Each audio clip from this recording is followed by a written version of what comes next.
Welcome to today's thought-provoking YouTube video, where we delve into the complex legacy of one of history's most renowned monarchs, Maria Theresa.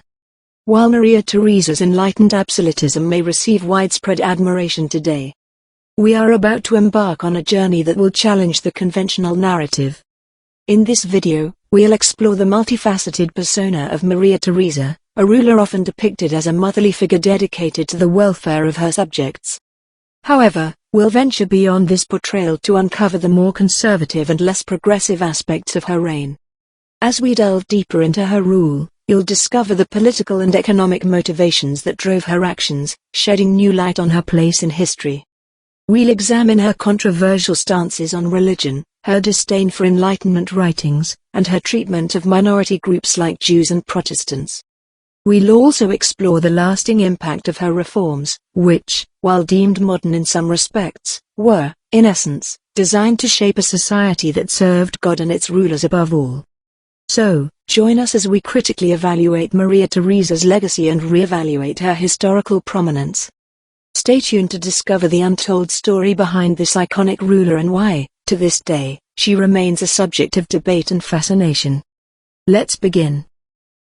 Maria Theresa, the Habsburg Queen, who is considered the grandmother of Europe, because so many of her children were married into its royal houses, ruled in her own right as Empress of the Austro-Hungarian Empire, from 1740 until her death in 1780. She was the sovereign of Austria, Hungary, Croatia, Bohemia, Transylvania, Mantua, Milan, Galicia, and Lodomeria, the Austrian Netherlands, and Parma. By marriage, she was Duchess of Lorraine, Grand Duchess of Tuscany, and Holy Roman Empress. Like all members of the House of Habsburg, Maria Theresa was a Roman Catholic, and a devout one. She believed that religious unity was necessary for a peaceful public life and explicitly rejected the idea of religious toleration. She advocated for a state church, which her more enlightened opponents considered bigoted, intolerant and superstitious.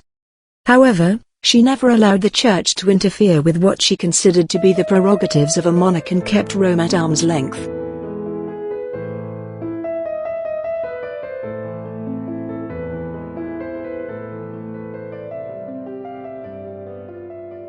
Maria Theresa's reputation as an enlightened monarch comes from her many enlightened reforms. But whether she really deserves the accolade is a matter of debate. On the positive side, she recruited Gerard van Swieten from the Netherlands, to improve the Viennese medicine school, and banned the creation of new burial grounds without prior government permission, thus countering wasteful and unhygienic burial customs. After the smallpox epidemic of 1767, she promoted inoculation, which she had learned of through her correspondence with Maria Antonia, Electress of Saxony. After unsuccessfully inviting the Sutton brothers from England to introduce their technique in Austria, Maria Theresa obtained information on current practices of smallpox inoculation in England. She overrode the objections of Gerard van Swieten, who doubted the effectiveness of the technique, and ordered that it be tried on 34 newborn orphans and 67 orphans between the ages of 5 and 14 years. The trial was successful, establishing that inoculation was effective in protecting against smallpox, and safe. The Empress therefore ordered the construction of an inoculation center, and had herself and 2 of her children inoculated. She promoted inoculation in Austria by hosting a dinner for the first 65 inoculated children in Schönbrunn Palace, waiting on the children herself. In 1770, she enacted a strict regulation of the sale of poisons, and apothecaries were obliged to keep a poison register recording the quantity and circumstances of every sale. If someone unknown tried to purchase a poison, that person had to provide 2 character witnesses before a sale could be made. 3 years later, she prohibited the use of lead in any eating or drinking vessels. The only permitted material for this purpose was pure tin. Her centralization of the Habsburg government necessitated the creation of a unified legal system. Previously, various lands in the Habsburg realm had their own laws. These laws were compiled and the resulting Codex Thesianus could be used as a basis for legal unification. In 1769, the Constitutio Criminalis Thesiana was published, and this was a codification of the traditional criminal justice system since the Middle Ages. This criminal code allowed the possibility of establishing the truth through torture, and it also criminalized witchcraft and various religious offenses. She was particularly concerned with the sexual morality of her subjects. Thus, she established a chastity commission in 1752 to clamp down on prostitution, homosexuality, adultery and even sex between members of different religions. This commission cooperated closely with the police, and the commission even employed secret agents to investigate the private lives of men and women with reputations. They were authorized to raid banquets, clubs, and private gatherings, and to arrest those suspected of violating social norms. The punishments included whipping, deportation, or even the death penalty, none of which is what we would call enlightened today. In a similar ilk, Maria Theresa was opposed to the abolition of torture. In fact, in many respects, she was a vocal opponent of Enlightenment thinking, but oddly embraced Enlightenment ideas. She expanded access to education, improved meritocracy in government positions, and instigated a number of social reforms to help the poor. She promoted schools and in particular women's education, a rather enlightened idea. Her stated goal was to make both sexes good Christians, and industrious, intelligent, and obedient subjects in the different orders of society. All of which has led Maria Theresa's enlightened absolutism to be considered with widespread sympathy. However, it is important not to get carried away with the idea that she was a maternal figure devoted to the common welfare. Her beliefs and actions were decidedly conservative, and far from what we would call progressive. Much like her predecessors and successors, she firmly believed in her divine right to rule, disdainfully regarding Enlightenment writings as repugnant.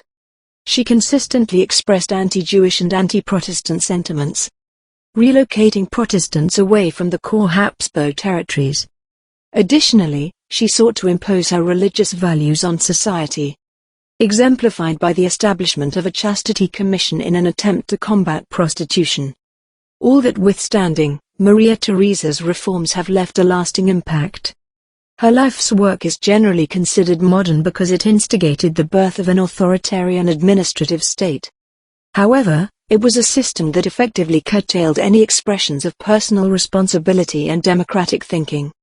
Modern Austrian history textbooks portray her church, judicial, and educational reforms in a positive light.